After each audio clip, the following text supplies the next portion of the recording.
What if I told you Michael Jackson didn't just tour the world, he tried to save it? While most artists use tours to sell tickets and break records, Michael used them to break barriers, heal children, and unite entire nations. His concerts weren't just shows, they were global missions. Michael Jackson wasn't just the king of pop, he was a one-man movement. With every tour, he didn't just sing, he gave. He didn't just entertain, he educated. And behind the flashing lights and screaming fans was a man on a mission to make the world better. From war zones to orphanages, from sick children to starving nations, Michael Jackson used his voice, his money, and his body to bring healing where the world needed it most. But how exactly did he do it? And why did no other artist even come close? Let's uncover the shocking truth behind how Michael Jackson used his tours to try and change the world.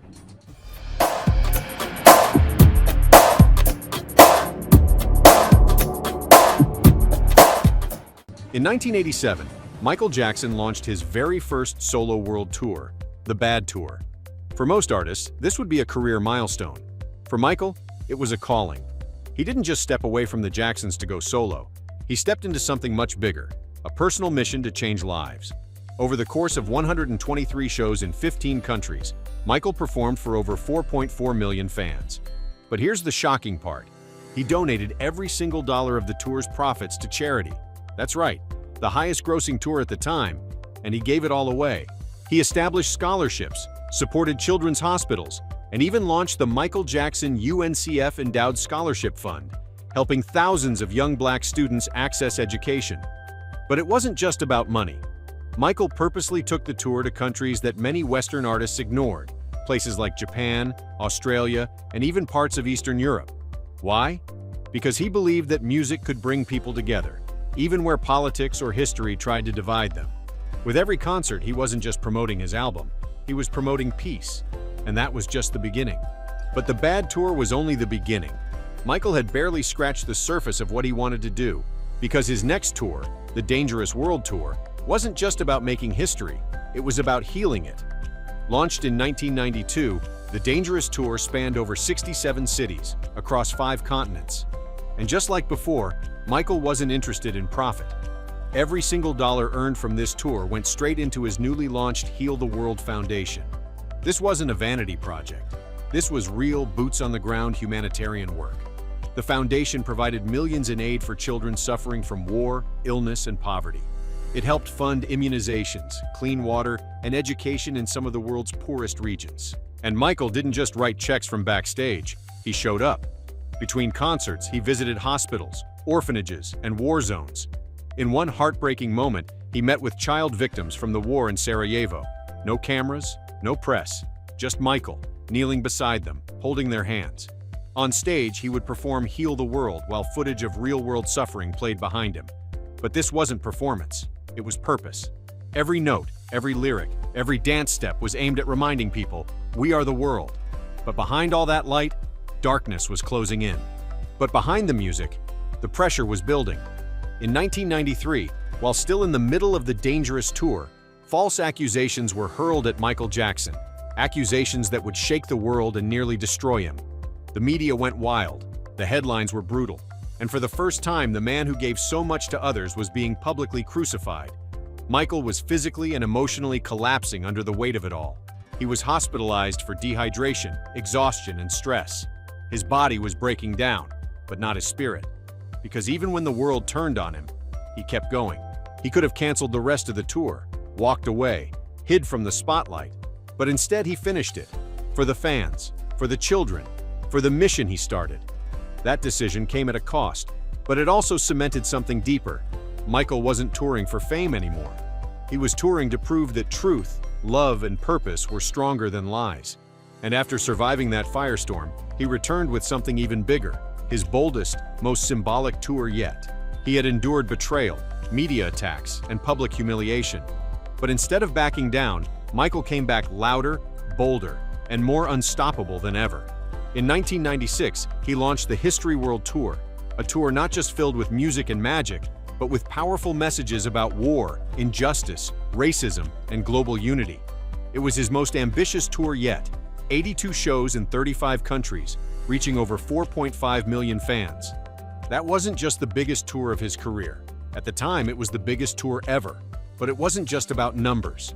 He brought his message to places no pop star had dared to go: Eastern Europe, Africa, the Middle East. In war-torn countries and cities full of political tension, Michael showed up, not to divide, but to unite. On stage, he performed in front of tanks and soldiers during the intro to "They Don't Care About Us." He staged powerful visuals of dictators, bombs, and broken children, then flipped it into a message of love, hope, and resistance. It wasn't just a concert, it was a statement. Michael was now using his art to fight ignorance, injustice, and fear in front of millions. And still, even with all the stagecraft, his real impact happened off stage. For most artists, the show ends when the curtain drops. But for Michael Jackson, that's when the real work began. While fans screamed his name in stadiums, he quietly slipped away to visit children's hospitals, orphanages, and shelters, without cameras, without press. He didn't do it for headlines. He did it because he cared. In every country he toured, Michael made sure to donate thousands, sometimes millions of dollars to local charities. He sent truckloads of toys, food, medical supplies, and clothes to children in need, and he often did it without anyone knowing. In one unforgettable moment during the History Tour, after a show in Romania, he visited a rundown orphanage the very next morning. The staff expected a PR stunt. Instead, Michael cried when he saw the conditions, and immediately paid to renovate the entire facility. To the public, he was a superstar. But behind the scenes, he was a lifeline, bringing hope, comfort, and resources to the people the world forgot. And as his impact spread across the globe, something even bigger was happening. The donations were incredible, the shows were unforgettable. But Michael's true legacy? He changed how the world saw Black excellence. Before Michael Jackson, no Black artist had ever toured on this scale. Many parts of the world, Eastern Europe, South America, parts of Asia, and the Middle East, had never seen a Black man fill a stadium, until Michael. He didn't just break records, he broke barriers. He made countries that were once closed off to Western pop culture fall in love with a Black superstar.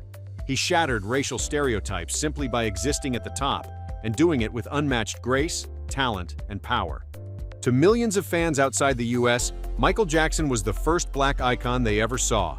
And he didn't just represent music, he represented pride, dignity, and possibility. He proved that race didn't matter when the message was love, and he carried that message to every corner of the planet. But just when he was ready to take his final message to the biggest stage of all, everything changed. Michael had one more message to give, one more mission to complete, and he was preparing to do it bigger than ever before. In 2009, Michael announced his comeback, "This Is It." It was supposed to be his final curtain call, but also his most powerful performance yet. But this time, it wasn't just about music. It was going to be a bold wake-up call to the world. The tour was designed to highlight climate change, war, greed, and the destruction of our planet. His team had created visuals showing burning forests, melting glaciers, and a world in crisis, followed by hope, healing, and unity. He was planning to use the stage as a weapon for peace, but the world never got to see it. Just weeks before the opening night, Michael Jackson died suddenly.